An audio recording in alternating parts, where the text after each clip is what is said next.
अस्सलाम वालेकुम स्टूडेंट्स, कैसे हैं आप सब। उम्मीद है सब खैरियत से होंगे। तो स्टूडेंट्स, आज 9th क्लास की फ़िज़िक्स 2025 के चैप्टर नंबर 7 का लास्ट लेक्चर है। Thermal properties of matter chapter हमने स्टार्ट किया हुआ था। आज के लेक्चर में हम इस चैप्टर की एक्सरसाइज के MCQs, शॉर्ट क्वेश्चंस और इसके साथ जो न्यूमेरिकल्स हैं और एक्स्ट्रा शॉर्ट क्वेश्चन जो इस चैप्टर में से आपको पूछे जा सकते हैं उनके बारे में डिस्कस करेंगे। ठीक है, तो स्टार्ट करते हैं। सबसे पहले हम न्यूमेरिकल से इस चैप्टर को स्टार्ट करते हैं। ठीक है, तो जो इस चैप्टर के न्यूमेरिकल्स हैं वो बुक के पेज नंबर 160 के ऊपर गिवन है। वहाँ से आप इस चैप्टर के न्यूमेरिकल्स को देख सकते हैं। ठीक है, ये बुक के ऊपर भी आपको यहाँ से ये मिल जाएंगे। ये आपके पास 6 न्यूमेरिकल है इस चैप्टर के, तो एक एक करके इनको हम सोल्व करना स्टार्ट करते हैं। जो सबसे पहला न्यूमेरिकल है उसकी स्टेटमेंट हम रीड कर लेते हैं। स्टेटमेंट क्या है कि the temperature of a normal human body on Fahrenheit scale is 98.6 degree Fahrenheit, convert it into Celsius scale and kelvin scale. तो आपके पास एक ह्यूमन बॉडी का जो टेम्परेचर है वो आपको गिवन है। तो ये जो नॉर्मल ह्यूमन बॉडी टेम्परेचर है इसकी वैल्यू आपको ज़ुबानी याद रखनी चाहिए। आपको MCQs में भी पूछी जा सकती है फ़ारेनहाइट में, और इसी तरह सेल्सियस में भी। जो आप इसका आंसर फाइंड करेंगे वो आपके पास 37 डिग्री सेल्सियस आएगा। ठीक है, तो ये दोनों इंसानी जिस्म के टेम्परेचर हैं, इनकी वैल्यू आपने ज़ुबानी याद रखनी है MCQs के तौर पे। ठीक है, तो आपने सेल्सियस में इसको कन्वर्ट करना है और फिर आपने इसको केल्विन में कन्वर्ट करना है। तो सबसे पहले हम स्टार्ट करते हैं। हमने टेम्परेचर स्केल्स वाला टॉपिक पढ़ा था जिसमें हमने सेल्सियस, फ़ारेनहाइट और केल्विन स्केल को बड़ी डिटेल से डिस्कस किया था। तो इन न्यूमेरिकल्स में उन्हीं के फार्मूले यूज़ होंगे, इसके अलावा इनमें कोई फार्मूला यूज़ नहीं हो रहा। ठीक है, तो ये वाला फार्मूला है जो कि आपको ज़ुबानी याद रखना पड़ेगा, जो कि फ़ारेनहाइट और सेल्सियस का रिलेशनशिप आपको बताता है। तो TF is equal to 9/5 TC + 32। मैंने सारे न्यूमेरिकल्स में यही यूज़ किया जहाँ पे फ़ारेनहाइट या सेल्सियस का जिक्र है। ठीक है, तो एक ही फार्मूला याद रखें, ताकि आप ज़्यादा फार्मूले याद रखेंगे तो आपको भूल सकते हैं, इसलिए एक ही याद रखें लेकिन उसको अच्छी तरह अप्लाई करके आंसर सही निकालें। ठीक है, तो TF की जगह पर आपने TF की वैल्यू पुट कर दिया 98.6, जो कि आपको न्यूमेरिकल में गिवन है। इसके बाद 9/5 ऐसे ही आ गया। TC आपने फाइंड करना है, वो भी ऐसे ही आ जाएगा। 32 भी ऐसे ही आ जाएगा। 32 इधर जाके माइनस हो जाएगा। ठीक है, तो इन दोनों को जब माइनस करेंगे तो हमारा आंसर आ जाएगा 66.6। तो ये आप देख सकते हैं। इसके बाद जब आप 9/5 इज़ इक्वल TC लिखेंगे तो यहाँ से आपने TC की वैल्यू जो फाइंड करनी है, तो TC की वैल्यू फाइंड करने के लिए आपको क्या करना पड़ेगा, 5 यहाँ पे डिवाइड हो रहा है, इधर जाके मल्टीप्लाई करना पड़ेगा, और 9 यहाँ मल्टीप्लाई हो रहा है, इधर आके डिवाइड करना पड़ेगा। तो इन दोनों वैल्यूज़ को मल्टीप्लाई करेंगे, हमारा आंसर जो आएगा उसे 9 से डिवाइड करेंगे कैलकुलेटर पे, तो टोटल आंसर आपका आ जाएगा 37 डिग्री सेल्सियस। तो ये हमने फ़ारेनहाइट को सेल्सियस में कन्वर्ट कर दिया। इसी तरह आपने इसी फ़ारेनहाइट को केल्विन स्केल में भी कन्वर्ट करना है। तो हम डायरेक्टली फ़ारेनहाइट को केल्विन में नहीं चेंज कर सकते। ठीक है, तो हम यहाँ पे ये फार्मूला यूज़ करेंगे जो टेम्परेचर स्केल वाले टॉपिक के अंदर गिवन था। TK is equal to TC + 273। ये केल्विन और सेल्सियस का आपस में रिलेशनशिप बताता है। तो TC की जगह पे आपने 37 पुट कर देना, जो भी आपका आंसर आया। ठीक है, 273 ऐसे ही आ जाएगा। इन दोनों को प्लस करेंगे, आंसर आ गया 310 केल्विन। तो हमने 98.6 डिग्री फ़ारेनहाइट को सेल्सियस में भी चेंज कर दिया, और फिर उसी सेल्सियस की मदद से हमने इसको केल्विन में भी चेंज कर दिया। ठीक है, तो ये आपका फर्स्ट न्यूमेरिकल है। इसके बाद जो सेकंड न्यूमेरिकल है वो देखते हैं, उसकी स्टेटमेंट पढ़ लेते हैं बुक से। At what temperature Celsius and Fahrenheit thermometer reading would be the same. यानी किस टेम्परेचर के ऊपर आपको सेल्सियस और फ़ारेनहाइट स्केल या उनके जो थर्मोमीटर हैं उनकी रीडिंग सेम आएगी। ठीक है, तो वो हमने फाइंड करना है। तो गिवन डाटा लिखते हैं। गिवन डाटा में हमें स्टेटमेंट में एक बात गिवन है कि temperature on Celsius scale is equal to the temperature on Fahrenheit scale. उन्होंने लिखा हुआ है कि किस टेम्परेचर पर ये दोनों सेल्सियस और फ़ारेनहाइट सेम होंगे। तो सेम होने का मतलब है इक्वल होंगे। तो TC इक्वल आपने रखना है TF के, temperature on Celsius equal temperature on Fahrenheit. ठीक है, तो डू फाइंड से स्टार्ट करते हैं। फाइंड हमने क्या करना है, at what temperature would be same, यानी जिस पे दोनों सेम होंगे वो टेम्परेचर आपने उसकी वैल्यू फाइंड करनी होगी। तो T हम यहाँ पे फाइंड करेंगे। तो इसका सोल्यूशन स्टार्ट करते हैं न्यूमेरिकल का। एज़ गिवन इन स्टेटमेंट, तो इस स्टेटमेंट में ये बात गिवन है TC इक्वल है TF के, सेम है दोनों टेम्परेचर फ़ारेनहाइट और सेल्सियस के। TF की जगह पे इसकी हम वैल्यू पुट कर देते हैं। TF का फार्मूला अभी हमने फर्स्ट न्यूमेरिकल में पढ़ा, 9/5 TC + 32। ये फार्मूला हमने पढ़ा। ये फार्मूला हम इसकी जगह यहाँ पे ये पुट कर दिया। ठीक है, TC ऐसे नीचे आ गया। ठीक है, अब आपने क्या करना है, आपने TC की वैल्यू फाइंड करनी है। तो TC की वैल्यू इस इक्वेशन से किस तरह फाइंड होगी, अगर आपके पास इसे आप थोड़ी देर के लिए छोड़ें और आप ये सोचें कि अगर आपके पास लिखा हो 2x is equal to x + 7 और आपको कहा जाए यहाँ से आपने x की वैल्यू फाइंड करनी है, तो आप सिंपली x को उठा के एक जगह पे लेके जाएंगे। ठीक है, तो x यहाँ प्लस हो रहा है, इधर आके माइनस हो जाएगा, इधर 7 रह जाएगा। 2x - x करेंगे, x आ गया और इधर 7 आ गया, तो x की वैल्यू 7 फाइंड हो गई। तो यानी जो चीज़ हमने निकालनी होती है उसको हम एक साइड पे लेके जाते हैं। तो TC अभी दोनों तरफ हमें नज़र आ रहा है, तो हम इस TC को उठा के यहाँ पे ले जाएंगे। यहाँ पे ये प्लस हो रहा है, इसका कुछ नहीं है तो प्लस है, तो यहाँ पे प्लस हो रही है पूरी वैल्यू। ये पूरी वैल्यू यहाँ पे जाके क्या हो जाएगी, माइनस हो जाएगी TC के अंदर। यहाँ पे क्या रह जाएगा, 32 रह जाएगा। ठीक है, इन दोनों को आपने माइनस करना है। माइनस अब कैसे करें क्योंकि कैलकुलेटर पे तो टीसी लिखा नहीं जा सकता। आपने सिंपली देखना है, ये देखें टीसी और टीसी ये दोनों कॉमन है इतने हिस्से में से। यहाँ से आपने टीसी कॉमन ले लेना है, अंदर क्या बच जाएगा, टीसी बाहर आ गया, इसकी जगह पे यहाँ 1 रह गया, फिर -9/5 आ गया और टीसी बाहर आ गया। ठीक है, तो ये आपके पास कॉमन लेने के बाद टीसी कॉमन लिया तो अंदर ये बच गया। इसको पूरे के पूरे को आपने इसी तरह कैलकुलेटर के ऊपर लिख देना है। ठीक है, तो ये आप देख सकते हैं मेरे पास कैलकुलेटर है, इस वैल्यू को मैं आपको कैलकुलेटर के ऊपर सोल्व करके दिखाता हूँ विदाउट एलसीएम। ठीक है, तो सबसे पहले आपने लिखना है 1, ये 1 लिखने के बाद आपने माइनस लगाना है, माइनस लगा के आपने लिखना है 9 और फिर डिवाइड और 5। ठीक है, 1 - 9 / 5 लिखा, ये आपने आंसर प्लस किया। ठीक है, तो आपके पास -0.8 आंसर आ गया, ये आप देख सकते हैं। ठीक है, तो ये जो आपके पास आंसर आया इसको आपने इसी तरह यहाँ पे ब्रैकेट में लिख देना है। ठीक है, तो ये वैल्यू जो है, ये जो ब्रैकेट है ये टीसी के साथ यहाँ पे मल्टीप्लाई हो रही है, इसे इधर ले जाएंगे तो यहाँ जाके 32 के साथ क्या हो जाएगी, डिवाइड हो जाएगी। तो 32 और -0.8 इन दोनों को जब डिवाइड किया आंसर आ गया -40 डिग्री। तो यानी कि ये वो टेम्परेचर है जिस टेम्परेचर के ऊपर फ़ारेनहाइट और सेल्सियस दोनों की वैल्यू सेम होंगी। ठीक है, तो ये न्यूमेरिकल नंबर 7.2 था। इसके बाद न्यूमेरिकल 7.3 है, इसकी स्टेटमेंट पढ़ते हैं। Convert 5 degree Fahrenheit to Celsius and Kelvin. आपको फ़ारेनहाइट में टेम्परेचर दिया हुआ है TF जो कि 5 डिग्री फ़ारेनहाइट है, इसको आपने चेंज करना है किसके अंदर, सेल्सियस में और केल्विन में, यानी टेम्परेचर इन सेल्सियस और टेम्परेचर इन केल्विन आपने टू फाइंड में लिख देना है। तो सोल्यूशन इसका न्यूमेरिकल का स्टार्ट करते हैं सिंपल उसी तरह। ये जो हमारा फार्मूला है बेसिक TF का, उसी फार्मूले से TF = 9/5 TC + 32। TF की जगह हम 5 पुट कर देंगे जो कि हमें गिवन है।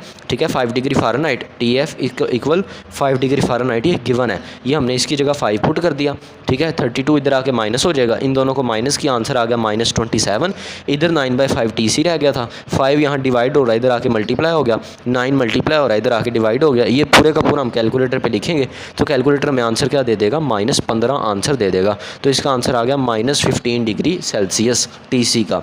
इसके बाद टेम्परेचर इन केल्विन स्केल है, इसको भी देख लेते हैं। जो हमारा केल्विन और सेल्सियस का फार्मूला है उसकी मदद से TK = TC + 273। TC की जगह पे आपने -15 पुट करना है जो भी आपका आंसर आया। ठीक है, तो -15 और 273 को प्लस किया तो आंसर क्या आ गया, 258 केल्विन। तो इस तरह हमने 5 डिग्री फ़ारेनहाइट को सेल्सियस में भी चेंज कर दिया और केल्विन में भी चेंज कर दिया। तो ये न्यूमेरिकल नंबर 7.3 था। इसके बाद न्यूमेरिकल नंबर 7.4 देखते हैं। ठीक है, तो 7.4 न्यूमेरिकल की बुक के ऊपर स्टेटमेंट लिखी हुई है, what is equivalent temperature of 25 degree Celsius on Fahrenheit and kelvin scale. तो इस दफ़ा आपको 25 डिग्री सेल्सियस टेम्परेचर दिया गया है। ठीक है, सेल्सियस के अंदर दिया है तो इसीलिए TC लिखेंगे, टेम्परेचर इन सेल्सियस, और फाइंड क्या करना है, equivalent temperature on Fahrenheit and kelvin. इस दफ़ा आपने इसको फ़ारेनहाइट में कन्वर्ट करना है और केल्विन में कन्वर्ट करना है। ठीक है, तो सिंपली वही वाला फार्मूला यूज़ करेंगे, TF वाला, TF = 9/5 TC + 32 वाला। ठीक है, तो TC की जगह यहाँ पे क्या पुट करेंगे, 25 जो कि गिवन है। ठीक है, इस पूरे के पूरे को इसी तरह न्यूमेरिकल के ऊपर लिख देते हैं। इस पूरे के पूरे को हम इसी तरह कैलकुलेटर के ऊपर लिख देते हैं और देखते हैं क्या आंसर आता है। ये वाली वैल्यू 9 लिखा, 9 के बाद ब्रैकेट है, ब्रैकेट के अंदर 25 है, फिर ब्रैकेट ऑफ हो गई और नीचे डिवाइड क्या हो रहा है, डिवाइड हो रहा है 5, तो डिवाइड 5 लिख दिया। तो इसको इक्वल प्रेस किया, आंसर आ गया 45। तो ये जो 45 आया उसको यहाँ पे लिख दिया, 32 में प्लस किया, आंसर क्या आ गया 77। तो ये आपने सेल्सियस को फ़ारेनहाइट में कन्वर्ट कर दिया। इसके बाद आपने केल्विन में कन्वर्ट करना है, उसके लिए दोबारा आप केल्विन वाला फार्मूला लिखेंगे, TK = TC + 273। इन फार्मूलाज को आपने अच्छे से याद करना है, ये जो दो फार्मूले हैं। ठीक है, यही ज़्यादा न्यूमेरिकल्स में इस्तेमाल हो रहे हैं।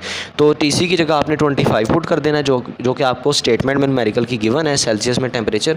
इन दोनों को जब प्लस किया आंसर क्या आ गया, 298 केल्विन आंसर आ गया। तो इस तरह ये चौथा न्यूमेरिकल भी सोल्व हो जाएगा। इसके बाद जो पाँचवा न्यूमेरिकल है उसकी स्टेटमेंट बुक के ऊपर देख लेते हैं। अच्छा, जो पाँचवा और छठा न्यूमेरिकल है ना, ये थोड़े से डिफरेंट न्यूमेरिकल हैं। इनके अंदर आप फ़ारेनहाइट या सेल्सियस या केल्विन के टेम्परेचर को इस्तेमाल नहीं करेंगे, मतलब आप इसके अंदर टेम्परेचर को कन्वर्ट नहीं करेंगे। इसके अंदर हम वो fixed point, upper fix point, lower fix point वाला कॉन्सेप्ट यूज़ करेंगे। तो इसके जो फार्मूले हैं वो हम न्यूमेरिकल में ही देखते हैं। सबसे पहले इसकी स्टेटमेंट पढ़ लेते हैं पाँचवें न्यूमेरिकल की। वो क्या है कि the ice and steam points on an undergraduated thermometer are found to be 192 mm apart. What temperature will be on Celsius scale if the length of mercury thread is 67.2 mm? Above the ice point mark. ठीक है, तो ये 5वें numerical की statement लिखी हुई है। तो इसके अंदर जो हमें चीज़ गिवन है वो बेसिकली 2 चीज़ें गिवन है। इन दोनों न्यूमेरिकल्स की स्टेटमेंट में आपने सिर्फ यही चीज़ नोट करनी है। ठीक है, तो जो एक चीज़ आपको गिवन होगी वो तो आपको मरकरी थ्रेड की लेंथ गिवन होगी। ठीक है, या लेवल ऑफ मरकरी जिसे हम कह सकते हैं। ठीक है, मरकरी लेवल, इसमें भी ये मरकरी लेवल गिवन है 67.2, और इस न्यूमेरिकल के अंदर भी आपको मरकरी लेवल गिवन है जो कि है 4.5 सेंटीमीटर। और दूसरी चीज़ क्या गिवन होगी, दूसरी चीज़ आपको गिवन होगी फिक्स्ड पॉइंट, और फिक्स पॉइंट जो है अपर और लोअर फिक्स पॉइंट, उनकी जो लेंथ है वो आपको गिवन होगी। यहाँ पे गिवन है 192 मिलीमीटर अपार्ट। ठीक है, उन्होंने लिखा हुआ है the ice and steam points are found to be apart, यानी इतना दूर है आइस और स्टीम पॉइंट्स। और आइस और स्टीम पॉइंट्स लोअर और अपर फिक्स पॉइंट से होते हैं, ये उनका दूसरा नाम है, हमने पढ़ा था उस टॉपिक में। तो वहाँ आप इसे टेम्परेचर स्केल्स वाले में देख सकते हैं टॉपिक में। ठीक है, तो उसका लिंक मैं डिस्क्रिप्शन में दे दूँगा, वहाँ से आप वो वीडियो को वॉच कर सकते हैं। ठीक है, इस न्यूमेरिकल में भी आप देखें कि फिक्स पॉइंट्स की जो लेंथ है, length between fix point of liquid in glass thermometer is 20 centimetre. तो 2 ही चीज़ें आपको बस गिवन है, यानी लेंथ बिटवीन फिक्स पॉइंट्स और इसके बाद एक मरकरी लेवल गिवन है थर्मोमीटर का। तो यहाँ पे हमने गिवन डाटा में वही चीज़ लिखी है। 5वें न्यूमेरिकल की length between fix points given है 192 मिलीमीटर, और जो मरकरी लेवल है वो कितना, मरकरी थ्रेड का जो लेवल है वो है 67.2 मिलीमीटर। और आपने फाइंड क्या करना है, आपने फाइंड करना है टेम्परेचर इन सेल्सियस। तो ये भी चीज़ आप बुक के ऊपर देख सकते हैं कि what will be temperature on Celsius scale. इसमें आपने सेल्सियस पे टेम्परेचर मालूम करना है, इसमें आपने what is the temperature on Fahrenheit scale, छठे में फ़ारेनहाइट का मालूम करना है। ठीक है, तो जो फार्मूला है वो ये आपके सामने यहाँ पे लिखा हुआ है। इस फार्मूले का इस्तेमाल करते हुए आप इस न्यूमेरिकल को सोल्व कर सकते हैं इजीली अकॉर्डिंग टू बुक जो आंसर आएगा। ठीक है, तो फार्मूला है TC is equal to mercury level divided by length between fixed points multiply by 100। ठीक है, तो TC का मतलब क्या है, टेम्परेचर इन सेल्सियस। तो सेल्सियस के लिए वाला फार्मूला है, फ़ारेनहाइट के लिए जो फार्मूला है वो अगले न्यूमेरिकल में हम देखते हैं। तो मरकरी लेवल की जगह 67.2 पुट करेंगे जो गिवन है, और लेंथ बिटवीन फिक्स पॉइंट ये भी हमें गिवन है, ये 192 मिलीमीटर गिवन है, तो इसकी जगह 192 लगा देंगे। इन दोनों को डिवाइड किया, आंसर आ गया 0.35, 100 से मल्टीप्लाई करके 35 डिग्री सेल्सियस आंसर आ गया, और न्यूमेरिकल ख़त्म हो गया। इसके बाद जो छठा न्यूमेरिकल है उसकी स्टेटमेंट भी आप बुक से रीड कर सकते हैं। अभी मैंने आपको उसमें गिवन डाटा फाइंड करके बताया। तो उसमें जो length between fix points given है वो 20 सेंटीमीटर गिवन है, और जो मरकरी लेवल है वो आपको 4.5 सेंटीमीटर दिया गया, यानी मरकरी थ्रेड का जो आपको लेंथ है वो दी गई है। ठीक है, तो आपने फ़ारेनहाइट स्केल के लिए जो फार्मूला यूज़ करना है वो ये आपके सामने लिखा हुआ है। ठीक है, फार्मूला क्या है, TF is equal to 32 plus mercury level divided by length between fix point multiply by 180। तो ये क्या लिखा हुआ है, ये 180 से इसे मल्टीप्लाई किया गया। ठीक है, तो सिंपली इसके अंदर वैल्यूज़ को पुट करते हैं। एक चीज़ आपने बस याद रखनी है, ये वाली वैल्यू मैंने ब्रैकेट में लिखी हुई है। ठीक है, तो इतना हिस्सा आपने फार्मूले का ब्रैकेट में लिखना है, 32 को बाहर लिखना है। मतलब कहने का कि पहले हम ब्रैकेट सोल्व करेंगे, बाद में जो इसका आंसर आएगा उसको 32 में प्लस कर देंगे। ठीक है, तो मरकरी लेवल की जगह 4.5 आ गया, लेंथ बिटवीन फिक्स पॉइंट हमें 20 गिवन है, और 180 फार्मूले का साथ ऐसे ही मल्टीप्लाई होकर आ गया। ये सारी की सारी चीज़ हमने कैलकुलेटर पे सोल्व की, हमारा आंसर आ गया 40.5। ठीक है, तो 40.5 को 32 में जब प्लस करेंगे तो इन दोनों को प्लस करके आंसर कितना आ जाएगा, 72.5 डिग्री फ़ारेनहाइट। तो ये बिल्कुल सिंपल तरीका है इस न्यूमेरिकल को करने का। और भी काफ़ी तरीके हैं इन दो न्यूमेरिकल को करने के, लेकिन मुझे सबसे ईजी तरीका ये लगा जो कि आपको आसानी से याद हो सकता है, फार्मूले भी याद हो सकते हैं, गिवन डाटा को देख के ही आपको फार्मूले जहन में आ जाएंगे। तो इस न्यूमेरिकल को आप लोग इस तरह सोल्व कर सकते हैं। तो ये न्यूमेरिकल थे जो इस चैप्टर के MCQs हैं और शॉर्ट क्वेश्चन है वो देख लेते हैं। तो जो एक्सरसाइज है इस चैप्टर की वो बुक के पेज नंबर 157 के ऊपर गिवन है, वहाँ से आप इसकी एक्सरसाइज को देख सकते हैं। जो पहला MCQs है वो है कि how do the molecules in a solid behave. तो सॉलिड में मॉलिक्यूल किस तरह बिहेव करते हैं, फर्स्ट लेक्चर था इस चैप्टर का। ठीक है, तो आप वॉच कर सकते हैं। Vibrate about their mean position, तो इनमें वाइब्रेटरी मोशंस होती हैं सॉलिड्स के अंदर। इसके बाद what type of motion is of the molecules in gas, gas के कौन से करते हैं, वो रैंडम मोशन करते हैं। ये भी हमने उसी लेक्चर में, फर्स्ट लेक्चर में इस चैप्टर के पढ़ा था। इसके बाद तीसरा MCQs है temperature of a substance is degree of hotness और कोल्डनेस, इसका C ऑप्शन है। ठीक है, तो ये टेम्परेचर की बेसिक डेफिनेशन है। इसके बाद हीट इज़ दी, हीट का क्या आंसर है, एनर्जी इन ट्रांजिट। तो चौथे MCQs का आंसर है लास्ट वाला। इसके बाद पांचवा MCQs है in Kelvin scale the temperature corresponding to melting point of ice is 273। ये टेम्परेचर स्केल वाले टॉपिक में ये डिटेल्स हमने इसके बारे में डिस्कस किया हुआ है। The temperature which has the same value on Celsius and Fahrenheit scale is, ये भी हमने चौथा न्यूमेरिकल, दूसरा न्यूमेरिकल किया सॉरी, कि किस टेम्परेचर पे TC और TF इक्वल होंगे। तो वो हमारा आंसर आया था -40 डिग्री। तो इसके लिए आपने ये आंसर लगाना है। इसके बाद सातवां MCQs है which one is better choice for liquid in glass thermometer. तो इसका आपने लगा देना है एक्सपैंड लीनियरली। ठीक है। तो ये भी थर्मोमीट्रिक प्रॉपर्टीज़ में लिखा हुआ था जब हमने लिक्विड इन ग्लास थर्मोमीटर वाला टॉपिक पढ़ा था। 8वां एमसीक्यूज़ है, इसका ऑप्शन है सी वाला। उसके बाद 9वां एमसीक्यूज़ है, 9वें एमसीक्यूज़ का भी सी वाला ऑप्शन है, ये भी थर्मोमीट्रिक प्रॉपर्टीज़ के ही एमसीक्यूज़ हैं। इसके बाद 10वां एमसीक्यूज़ है, 10वें एमसीक्यूज़ का आंसर है ए। ये जो है ये अभी हमने लिक्विड इन ग्लास थर्मोमीटर वाला जब पढ़ा था उसकी डेफिनेशन में लिखा था कि ये जो है वो क्विकली रिस्पॉन्ड देना चाहिए टेम्परेचर चेंजेस को, तो यानी इसका ए ऑप्शन है 10वें का।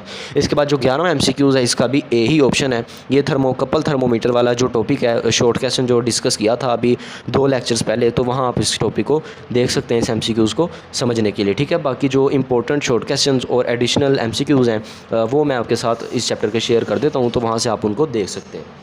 तो ये आप इस चैप्टर के एक्सरसाइज के एमसीक्यूज़ शॉर्ट क्वेश्चन को देख सकते हैं। तो सबसे पहले ये एक्सरसाइज के शॉर्ट क्वेश्चंस आ रहे हैं। ठीक है, जो इनमें ज़्यादा इंपॉर्टेंट है उन्हें मैंने टिक किया हुआ है, आप उन्हें देख सकते हैं। ये मुझे इंपॉर्टेंट लग रहे हैं, पेपर के लिहाज से आपको ये पूछे जा सकते हैं। ठीक है, लेकिन फिर भी आपने करने सारे ही हैं क्योंकि ये सारे ही आपको आने चाहिए, कोई भी इसमें से आपको पूछा जा सकता है क्योंकि बुक के अंदर उन्होंने ऐड किए हुए हैं। इसके अलावा बाद में कंस्ट्रक्टेड रिस्पॉन्स क्वेश्चन भी हैं, वो भी आप देख सकते हैं। ठीक है, उनमें भी जो इंपॉर्टेंट है वो भी मैंने टिक किए हुए हैं।